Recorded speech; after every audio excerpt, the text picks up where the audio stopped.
Hi everyone and welcome to another episode of Constant Writers. My name is Dave Musson. I'm at Dave Musson on Instagram, and this is the podcast where I introduce you to an indie horror author who may end up being your next favourite writer. And in the show, I talk to that author, find out a bit more about them, about their work, about their relationship with writing, all of that kind of things, and then we geek out on Stephen King. We talk about Stephen King's influence, and my guest will pick one Stephen King book to go in a little more depth and really just grill a bit further before we wrap up with the 19-question Stephen King challenge. It's a great podcast, even if I do say so myself. And if you've not been here before, once you've done with this episode, do go back through the feed and check out all the others because there's some amazing guests for you to discover. And some other things you can do in the description to this episode, you'll not only find links to the author that we're going to meet and get to know a bit better in this episode, but you also find some things from me that you can support. So links to my fiction, links to my Stephen King quiz book, links to my newsletter, all of those kind of things. Any support much appreciated. However, I am not the focus of this episode. This time I get to introduce you to my second favourite horror author from Maine. It's Michael R Goodwin. So Michael is a great human, really good guy to follow on social media, and a terrific author as well. Author of so many fantastic short stories and singles, and one of my favourite short story collections ever, How Good It Feels to Burn, which, if you do nothing else off the back of this episode, you should check this book out and look at the nice pocket-sized paperback version. Seriously, he is well worth checking out. He's also very well known for his Smolder novel, which we talk about in this interview. And, well, what else do we talk about? We talk about what it's like being a horror writer from Maine in a world where Stephen King exists. Yeah, pretty big deal, that. And then, once we're done with Stephen King, we talk about Bag of Bones, Michael's book of choice. A slightly interesting one, so stick around, make sure you hear what Michael has to say about that. And then we wrap up with the 19-question quickfire challenge. It's a terrific interview, as all of these are turning out to be. So sit back and, yeah, come along and meet Michael R Goodwin. Michael, my second favourite horror author from Maine. Welcome to Constant Writers. How are you doing? I'm doing well. How are you? I'm really well, thank you, and really pleased that we can get this chat going.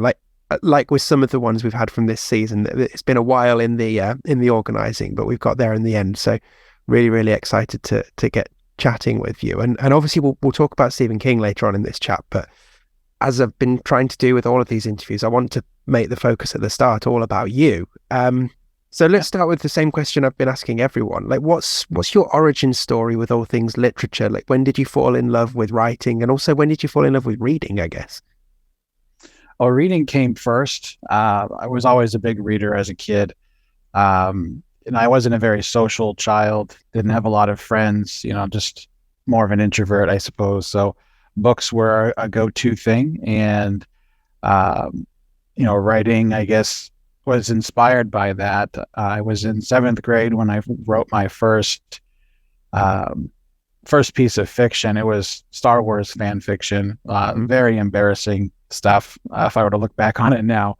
But I was very excited about it. I wrote it for extra credit in school, and it was a lot of fun being able to create something, and that just stuck with me.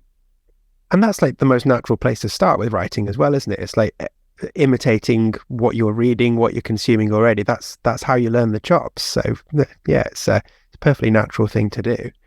So yeah, and in terms of like taking it from doing Star Wars fiction for extra credit in 7th grade to thinking about writing a bit more seriously, like when did that start working through your brain? I guess what was there anything that made you realize you could actually do this, and anything that maybe prompted you to I don't know, finally hit publish on your stuff?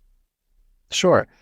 I didn't really do a whole lot of writing in between 7th grade and adulthood. I just kind of picked at it here or there.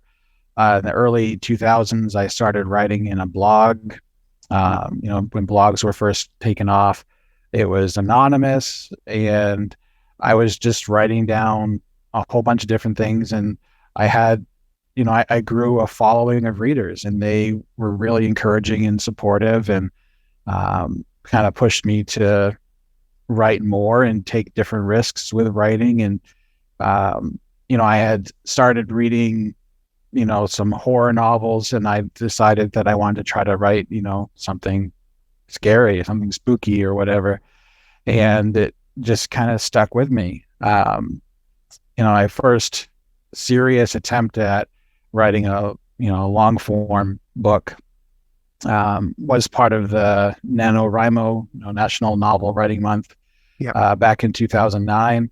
I succeeded. I wrote the 50,000 words. It was the first half of what would become The Liberty Key, my first novel.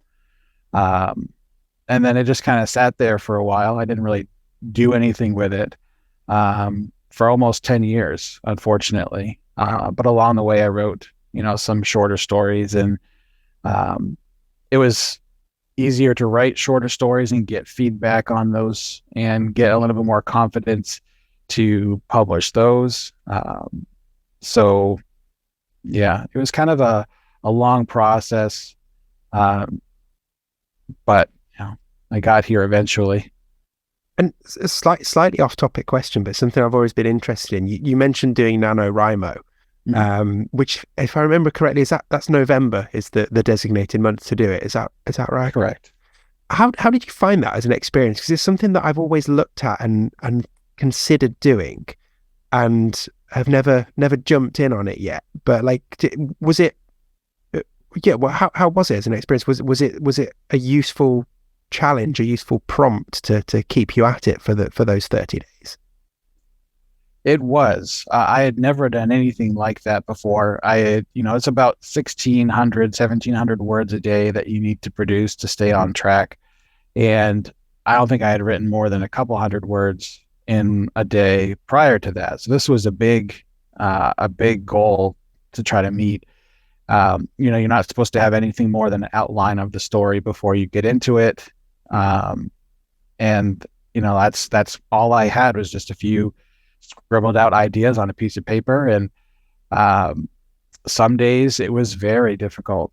Other days, I exceeded the word goal and then some. You just get into a zone and you keep going. And I think I wound up finishing a few days early. Nice. And it was a huge sense of accomplishment. I'm like, wow, if I can do this in just 30 days, if I can have 50,000 words in a month, what if I kept going and tried, 1,000 words a day or 500 words a day? It made the process of writing a book feel possible. Yeah, maybe I should actually give it a go this year. Maybe I should, but I have to have words with my children, make sure that they get to bed on time and stay asleep, and then I can actually do it. But no, interesting. Like I say, it's always appealed, but never quite to the point where I've finally jumped in.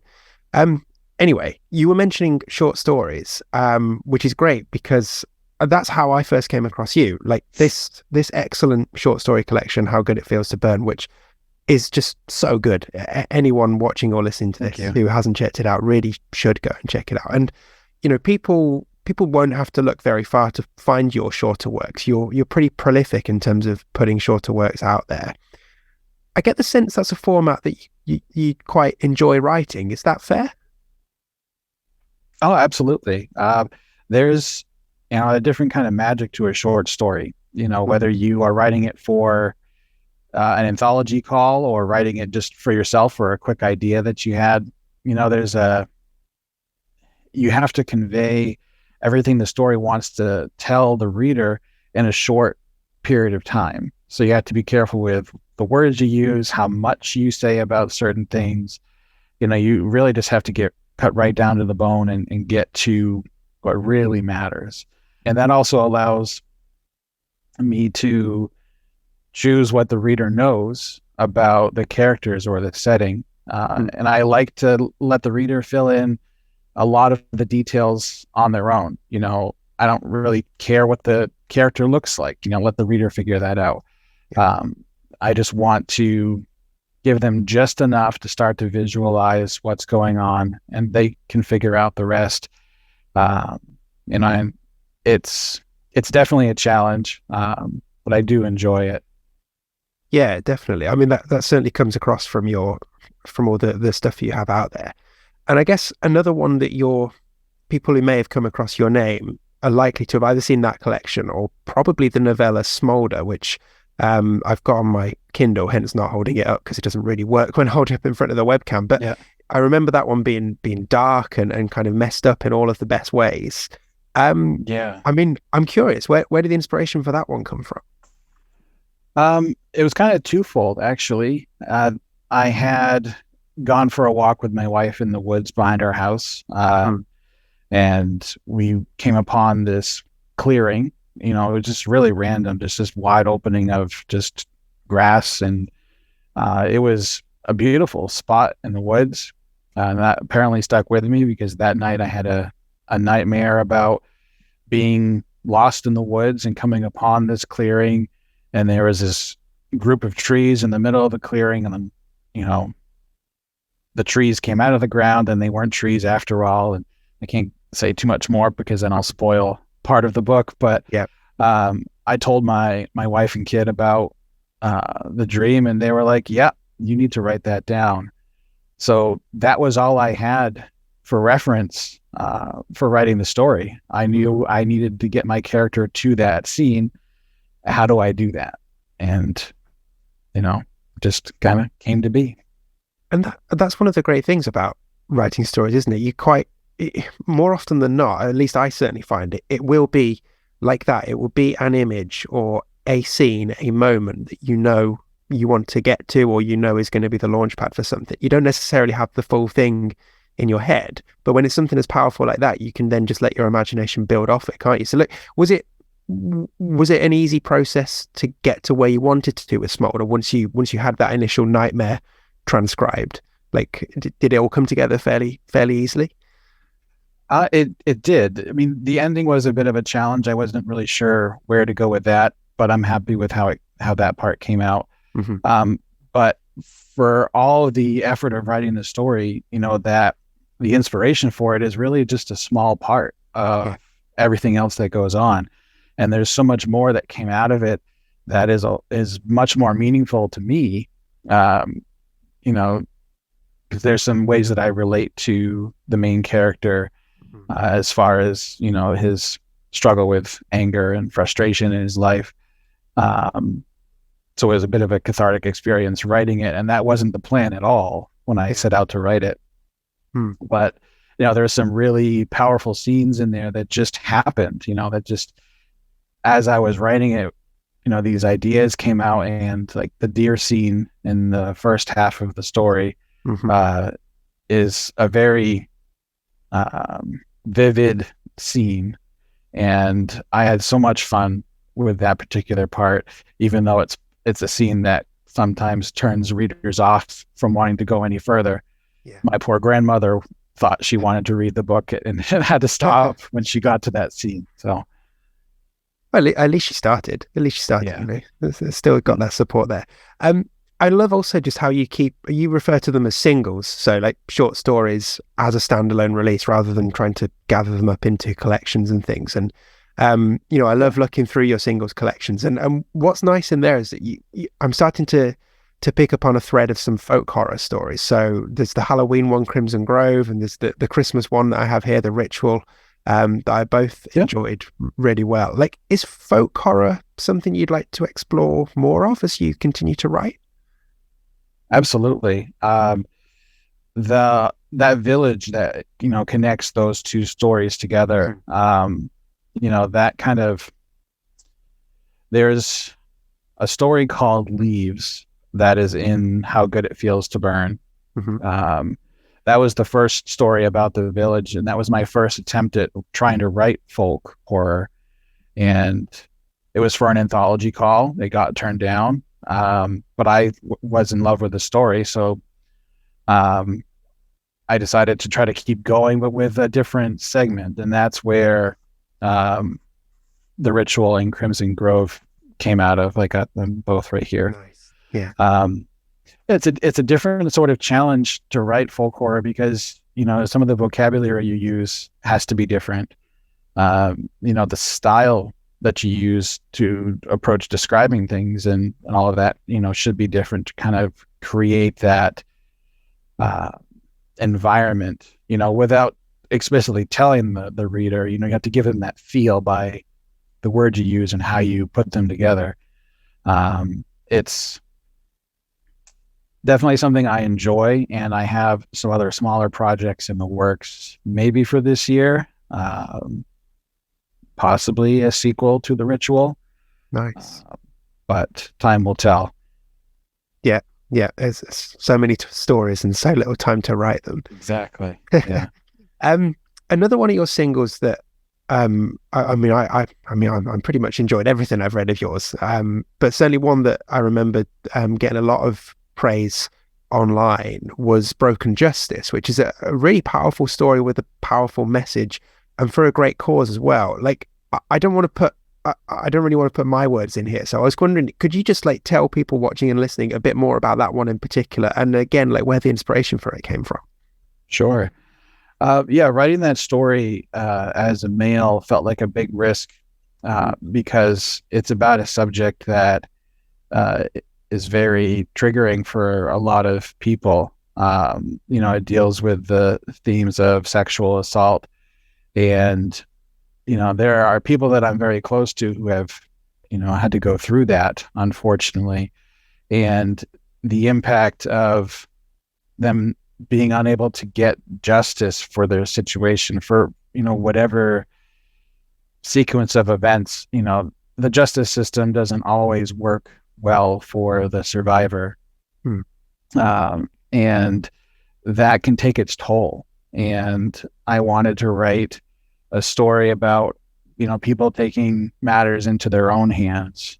And the proceeds for that story, when I released it, I donated to a nonprofit charity here in the U.S. That it provides resources and support for survivors. And it was important for me to communicate that this wasn't. I'm not trying to celebrate the assault or the abuse that occurs. I want to try to empower the people who have endured that. Not that I condone violence in real life, but I can assume or imagine at least that there are the people who have been unable to get justice, often think about what would I do if I decided to take matters into my own hands. So this was hopefully a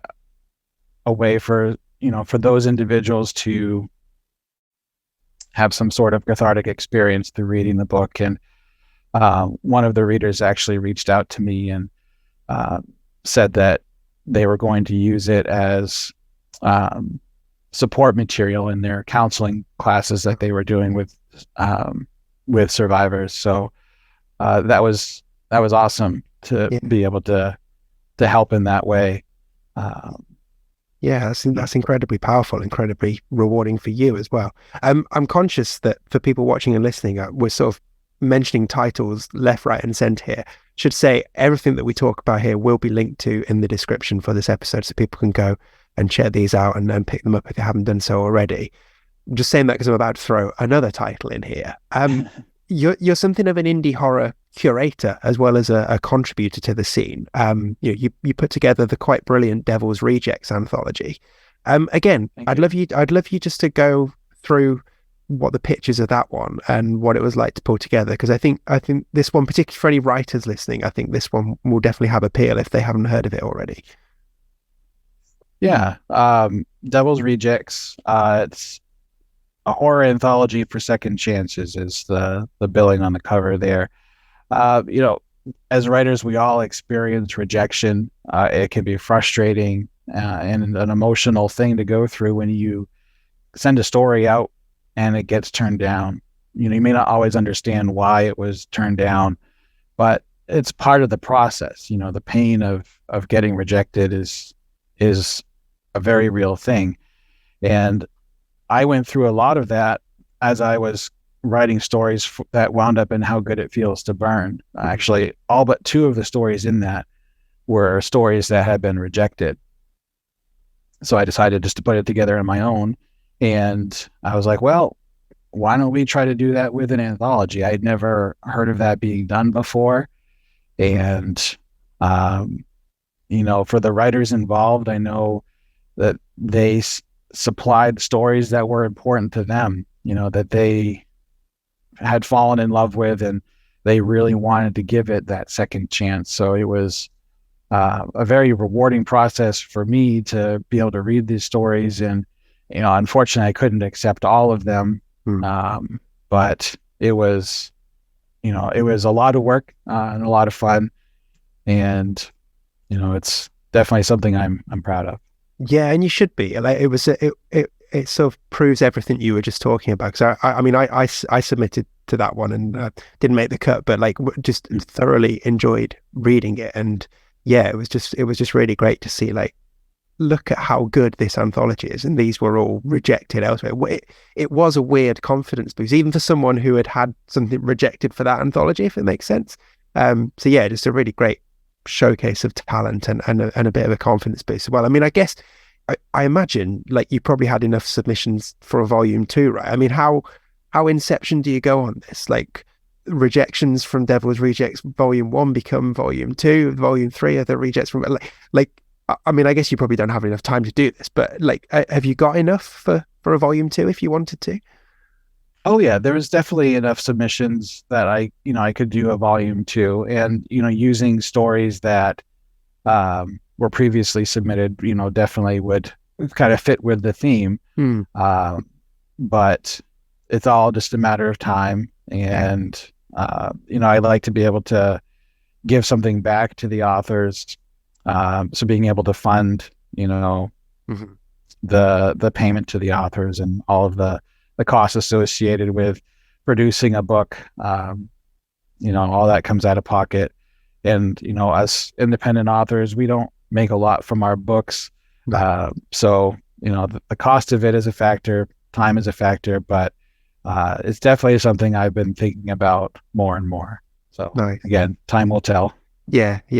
And just lastly, before we switch our focus onto King, something I particularly wanted to ask you about. Now, I remember a while ago, and it's really nice talking to you on Zoom because I can see it over your shoulders in as close to real life as we'll get right now. But I remember seeing on your Instagram a few times how you've got that gallery of your front covers hanging on your wall.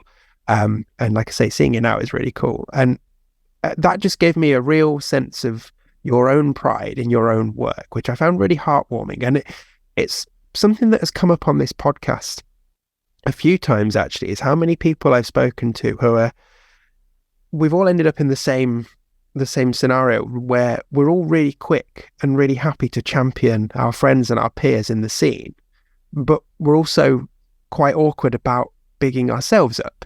Like, I was curious, like, how important do you think it is for indie authors to have that confidence and pride in what they do, and how difficult is it to find that? Oh, that's a great question. Confidence in oneself is a huge thing that we all need to have, whether you're an author, an artist, any sort of creative person. You are the only one who's going to be the best promoter of your work because you know all of the blood, sweat, and tears that went into creating it. So, having these up on my wall, is a reminder of what I've accomplished so far. And there are blank spaces left on the wall intentionally, to allow for future accomplishments. I want to fill the wall with other covers so I can, just further remind myself on those days where I'm feeling really beaten down, this is what I've already done, what's next. So, it's good to support others and to kind of have that support network. That's a valuable thing to have, to have those people that are willing to, help you out and, share the word on your projects. So that's valuable too. But I know I deal with feeling like I'm talking about my own books too much on my social media, that I'm annoying people by saying, hey, buy my books. But really, unless you're investing heavily in marketing and advertising, how else are people going to know? Yeah. So it's just, you know, allowing yourself to be, um, the biggest voice for yourself. Yeah. And that's it. As an indie author, you're not just writing the stories. You're often designing the covers, you're doing the marketing, you're being your own fan club, you're running your social media, you're doing newsletters, everything like that. So yeah, it's like I say, I really like it as a tangible thing to have on your wall, and to as that source of inspiration. It's a really cool idea. So and thanks for sharing it as well. It's really nice to see that people taking pride in what they do. Yeah, So thank you.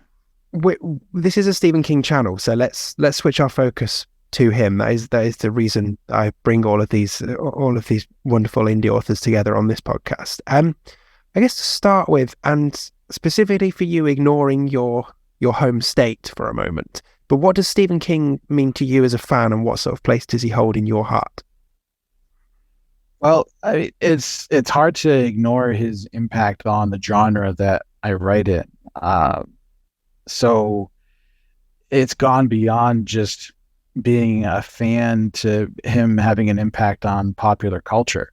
And he's done so for decades. So, I mean, that's an admirable thing. And, as much as I had read prior to reading my first Stephen King book, the action of reading a Stephen King book really made me realize that this is where I belonged as a reader and as a writer. So, I owe that to him.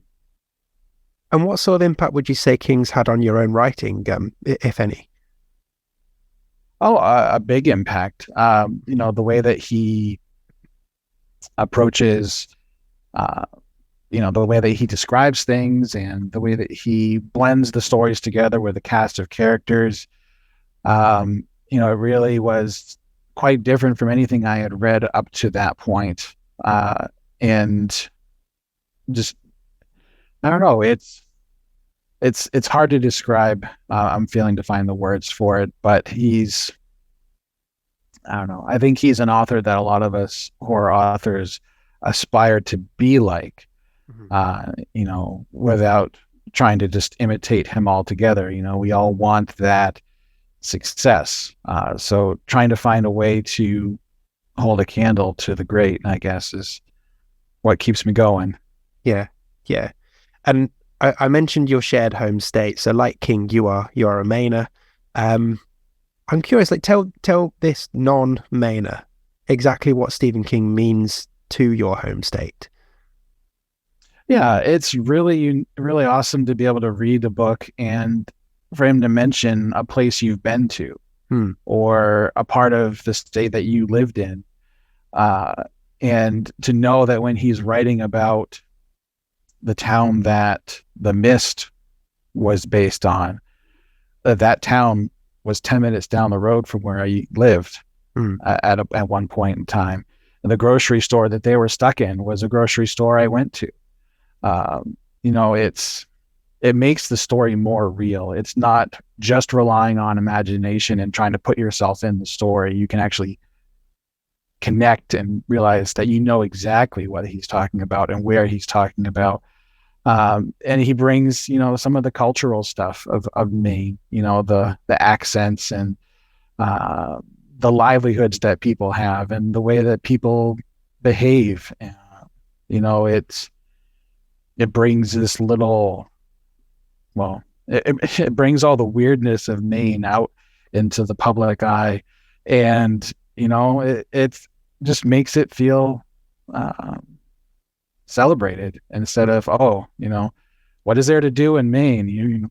We've just got clowns in our sewers and, that's fine. And I guess it brings a bit of tourism with it as well, right? Because I know there's like the Stephen King tours and things. Like, it's going to have a knock-on effect. And I remember he was very adamant with the Pet Sematary original movie that had to be filmed in Maine, didn't he? And he wanted locals involved in extras and stuff like that. He still very much feels like part of the state. He's not just someone who uses it for for whatever purposes in his story and has not been back in years. But I was Right. curious. Also, I was also curious, like for you as a horror writer from Maine, like how does that sit for you in terms of like pressure? Does the existence of Stephen King also being a horror writer from Maine, does that put pressure on you to be really good, or does it take pressure off because he's just so huge? Well, as much as I just said, I try to aspire to have a career like Stephen King has, I also realize that I can't try to be him, and I shouldn't compare myself to him. I should just try to be authentic to my own writing and the things that I want to write about. I mean, he's definitely a source of inspiration, but all I'm trying to do is create the world that my characters live in. And I have some references on how to do that, by reading the many, many books that he's written that are based in the state of Maine. So it kind of is a roadmap of sorts of, how to build this world and how to have a bunch of stories that are connected together by places and characters, which he is superb at doing. I actively try to do that. So people who've read, different pieces of mine will be able to realize, I remember that character from that other story, even if it was just a passing line. It's still something that I think is really neat for King's work, and something that I actively try to do. Yeah. Have you kept up to date with King and his recent work? And like, do you have a particular sweet spot or period of his writing that you especially enjoy? I have kept current. I'm reading Fairy Tale right now. Trying to get that one done before his next one comes out this fall. As far as, a period of time, there's the early King, the first 5 that, really set the stage for his career. I mean, those are just incredible books. And, there is his 80s, 90s period of time where he was dealing with some addiction stuff. And, the Tommyknockers is a pretty weird and out there novel that a lot of people don't like. But that was the first King book I ever read. So it has a special, place in my reader's heart. I don't know as if I could pick a period of time for King that I enjoy more, because there's something you can get out of each period, as his voice and style has evolved.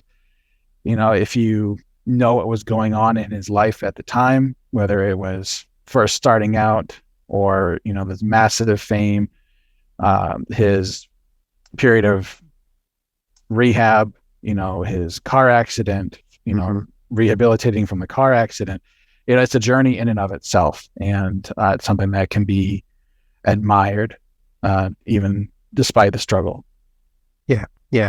Great. Okay. Well, I think it's time to jump into your King book of choice for this chat, which is Bag of Bones. But before we go in on that a bit more deeply, I'm always curious. Were there any others that you were considering that maybe you want to give an honourable mention to before we get onto Bag of Bones? Needful Things was something I was thinking about as well. That was the second King book I ever read, and it just blew me away. There's a huge cast of characters in that book, and the way that he just gave you all these little threads to hold on to the entire time you're reading, and it just all ties together. It was a very impressive, and it was something that only The Stand has rivaled in my mind as far as his ability to tie everything together. But yeah. Okay. But Bag of Bones was the one that made the cut. So let's talk about that. Here's my particular edition that I'm holding up for illustrative purposes here. But this is King's 1998, so literary, gothic, incredibly horny ghost story set up in the Maine woods by a big lake. Like, I don't think I was surprised to see you pick one of the main stories, but perhaps was a little surprised that you landed on this one, mainly because this is often a book that appears on lists of people's least favorite King works. I mean, not mine. This is a bit of a guilty pleasure of mine, but I am curious, why Bag of Bones? It's a bit of an underdog, as you just said. A lot of people don't like it, but uh, I mean, it may not be one of his best as far as, widespread receiving of his audience, but it's one of the few books that he's written that genuinely scared me. Uh, Hmm. it's been a while since I've read it, so I may not remember all of the nuances, but I do remember that it made an impact because it legit scared me. Hmm. So for that, I figured I should, you know, allow it some time. Yeah, definitely. I mean, from my point of view, like pushing aside all the horniness, which does get a lot of attention, for me, like there was something about just how much of a ghost story this is that made it stand out for a King book. Like, how did you enjoy him going gothic in this one? It was a nice change of pace. I am a fan of modern Gothic horror. My friend Jamie Stewart did a great job of modern Gothic style with his Price Manor, The House That Bleeds book. Mhm. Uh, but he did a great job honoring, that Gothic style in this book. And I think we've when we talking Bag of Bones, we've got to talk about Mike Noonan, one of King's many writer lead characters, and one that I think he has said is perhaps most like him. Interesting character. Like, what did you make of Mike Noonan? He seemed like he was just a good guy, trying to get on with his life following, the death of his wife. And he was just trying to do the right thing, not because he was in the public eye, but because he felt it was, the only thing that should occur to one to do is to do the right thing. And I'd like to think that's the kind of guy that Stephen King is too. Mm. And I know something with Mike Noonan's character is that obviously he suffers those years of writer's block, but he keeps churning out novels just by taking stuff that he already had in the trunk. And it both times I've read this book, it's made me think like that when we get to that sad point when King is no longer with us, I wonder quite how many novels we're still going to get from him because he's in the trunk. Like, did you get any sense of that? Did it feel like you were getting a peek into King's mind as much as the character of Mike? Oh yeah, maybe not so much with this book as I did with Lisi's story, Mm. uh, Yeah. but yeah, you kind of get a glimpse of the what if mind of Stephen King. Mm. Mm. And in terms of Mike Noonan's character with his relationship with Matty DeVore, again an interesting one, mainly because of the age gap and I guess the socioeconomic background gap as well. Like, how do you think this relationship has aged in the 20 plus years since this book came out? Yeah, that's a difficult question. I mean, I don't remember finding their relationship too surprising when I was reading the book. Within the Mhm. confines of the story, I don't remember Mike Noonan, um, you know, I think actively pursuing. I think it was more the other way around. Mm. Um, and I struggle with the this hasn't aged well concept um, overall. Whether it's a book or a TV show, we all kind of live in the time that we're in, and the cultural things, right, wrong, or indifferent, make their way into the things that we create. So, I mean, if he were to write that book now, would he, do things differently? Possibly. Mhm. Um, but it also felt real enough for the book and genuine enough for the book that it didn't stand out to me. Mm-hmm. No, fair enough. Fair enough. I think for me, something I find often gets like overlooked or forgotten with Bag of Bones is quite how compelling a villain Max DeVore is, and quite how terrifying an old man in a wheelchair who needs oxygen all the time can be. Like, where where would you place Max DeVore if you were trying to rank King villains, like especially human villains? Like, where does Max DeVore sit? Is he towards the top of the table for you, or where, how does he rank? I'd I'd probably put him somewhere between Percy Wetmore from The Green Mile and Big Jim Rennie from Under the Dome. He's not the worst, um, but he definitely is a very unique character. The old man and with the oxygen masks reminded me of that story from school and I read the collection, If It Bleeds. Mm-hmm. Um, Mr. Harrigan. Mr. Harrigan's Phone. Yes. Sorry. The second I started reading that and picturing that, I thought of Max DeVoren. Mm. The contrast of the two characters, this old man in that story is, just a misunderstood guy with a lot of money, and he tries to do some good. And yeah, there was kind of a contrast there. Perhaps Max DeVore and Mr. Harrigan are twinners. Who knows? Maybe. Yeah.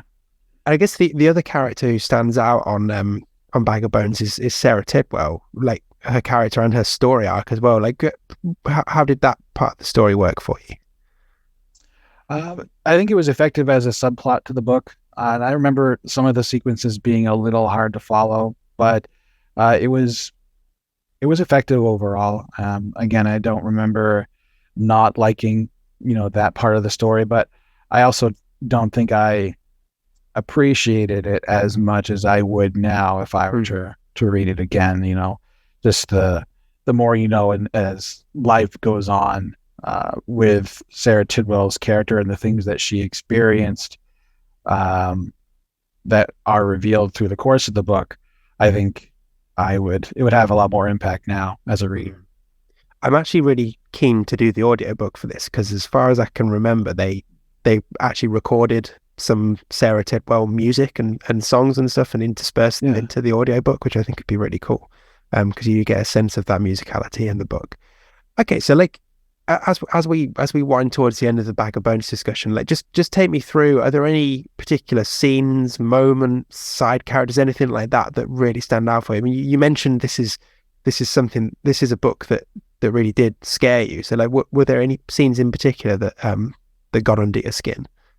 Yeah. The basement scene really freaked me out. Mm-hmm. I was living in a house on a lake at the time that I was reading the book, and I don't know, I like I said earlier, I could just really put myself into the setting that he was in, because I mean, I literally was, a 30-second walk from the water, and it was just that much more impactful. And one of the few moments where I was so immersed into the setting, when I read that scene, I had to put the book down and walk away, turn on all the lights in the house because it freaked me out. Yeah, I can totally see that. In terms of often with these books, there's usually an adaptation to talk about, a movie or a series, and it's a mini series in this case that came out in 2011 with Pierce Brosnan as Mike Noonan, directed by Mick Garris. Are you a fan? No, not a fan. I was very disappointed. When I heard that they were developing it, I was very excited because it was, at that point, one of my favorite, top King books. And there is so much potential that I think that they lost in that. I watched it once and was very disappointed. And, I've had other opportunities to rewatch it, but I was just so disappointed with it. I don't know, just not good.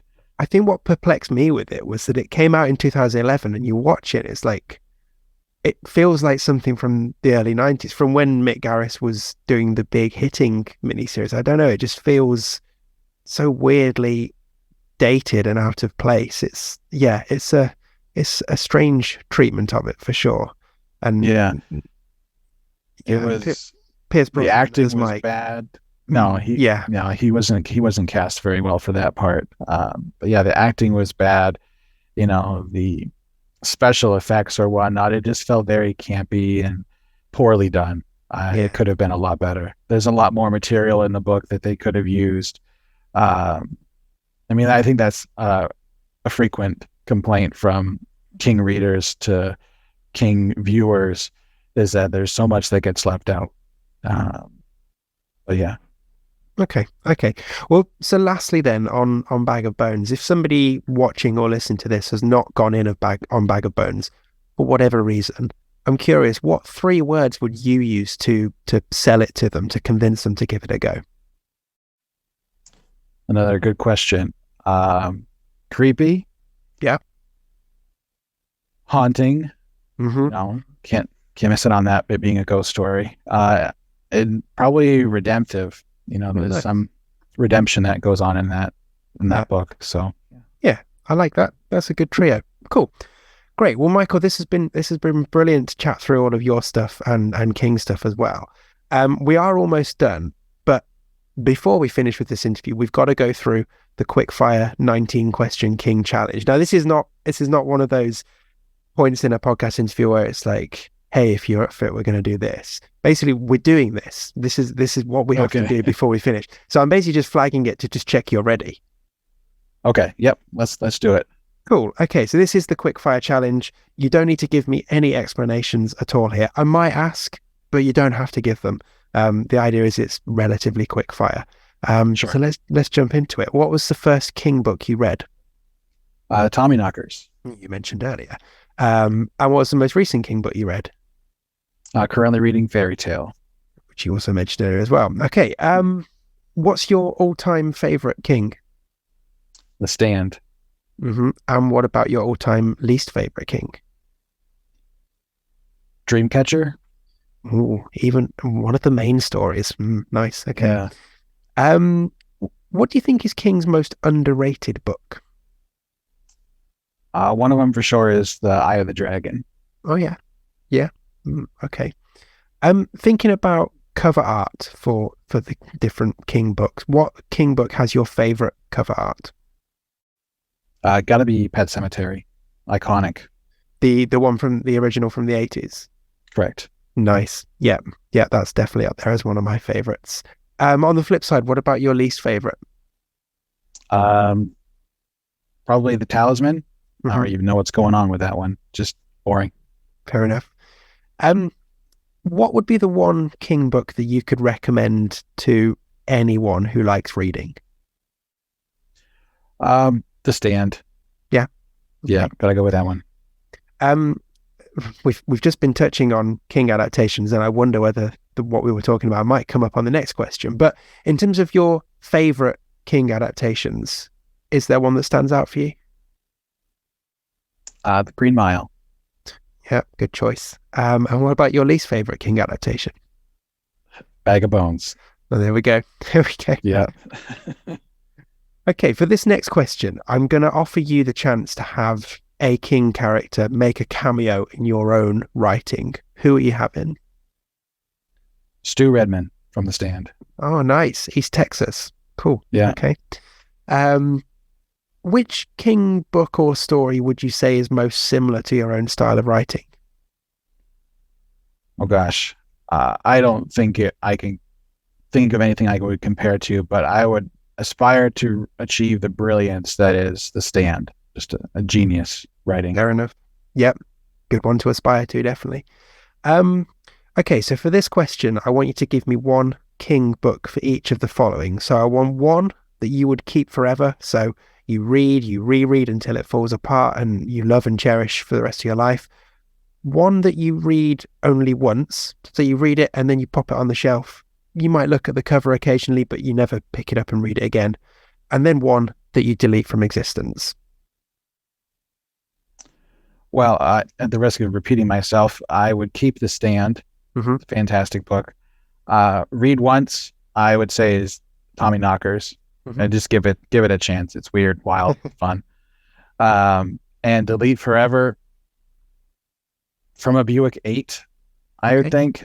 I don't really know what's going on in that book. Just kind of felt like, okay, I read it. What's next? Yep. Okay. Fair enough. Okay. Cool.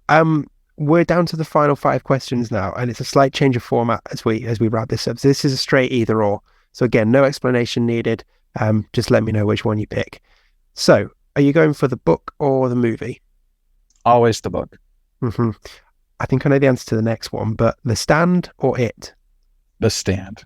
I mean, I could have said The Stand or anything, and you probably would have said right. The Stand. Pretty much, yeah. Okay, so this one, would you rather have a holiday in Derry, or would you prefer a night at the Overlook?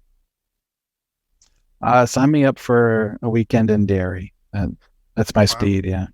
Cool. Okay, good luck. Are you short story or full novel? Novel. Okay. And last of all, would you rather go for walkies with Cujo or have a weekend away with Annie Wilkes? Well, that's an easy one. Having had my own experience with being attacked by a dog, I'll take my chances with Oh, Annie. oh wow. Okay. Yeah. Yeah, no, that doesn't sound fun. I can see why you're picking for Annie in that case. Okay, Yeah. great. Well, Michael, we are done. That's the 19-question challenge done. That's the interview done. Thank you. Thank you so much. Before we finish though, I want to just basically hand the floor back over to you. So it'd be great if you could let people know where they can find you, but also what's coming up for you. What can we expect from you for the rest of 2023 and beyond? Yeah. Well, thanks for having me, first off. It's always a lot of fun to be able to do this sort of thing. I am on social media where I show the world how socially awkward I am. You can find me on Instagram at Michael R Goodwin. Twitter, I believe it's MR Goodwin Books. I am on Facebook, but I don't really do a whole lot there. As far as notable works, you mentioned Smolder. That's probably what I am best known for. It's a novella. Other than that, How Good It Feels to Burn, a short story collection, a variety of short story singles, as you mentioned, The Ritual probably being one of the more popular ones. But I have a lot of different things out there. I'm in a couple of different anthologies as well. If you go to my Goodreads page, you'll find everything that I'm connected to is probably a good resource there. Nice. As far as what's coming up for me this year, I have a sequel, I guess, to Smolder called Scribe. That's Nice. coming out this fall. Excited about that. I'm working on a novel right now. It's pushing 110,000 words. I hope to finish writing it this year. I've got a couple of other shorter works in progress for this fall, early winter. Just keeping busy, keeping writing, and I've got a lot that I'm excited to share with everyone. So. Awesome. Well, I mean, Michael, you're writing. You've become one of those authors who an instant buy for me, and straight to the top of the TBR list. So I'm very excited about going back into the world of Smolder, and the novel sounds terrific as well. So yeah, really looking forward to continuing to see what you put out there. And again, thank you for your time. Thanks for joining the podcast, and take care, and hopefully speak to you soon. Yeah, thanks for having me. Take care. There we go. Told you it was another great episode. Thank you so much to Michael for his time, his enthusiasm, his energy, his insights, everything. Do make sure you go and check out his work. The links to find Michael are in the description to this episode. And like I said before, How Good It Feels to Burn, highly recommended from me if you put any stock in my recommendations at all. And if you liked this episode, check out the other ones. And of course, tell your friends about it as well. Spread the word about this show. And if you're able to follow, subscribe, rate, review, any of those kind of things that will help just boost the numbers a bit, then would really appreciate that. Another thing I'd appreciate is signing up to my newsletter, or maybe picking up my Stephen King quiz book or some of my fiction. Again, all the links are down below. So I've got good news and bad news for you now. The bad news is that there's only one more episode left in this season of Constant Writers. But the good news is it's a really fucking good one. So do stick around for that. Make sure you keep an eye on your feed, because I will be back here with another Constant Writer very, very soon.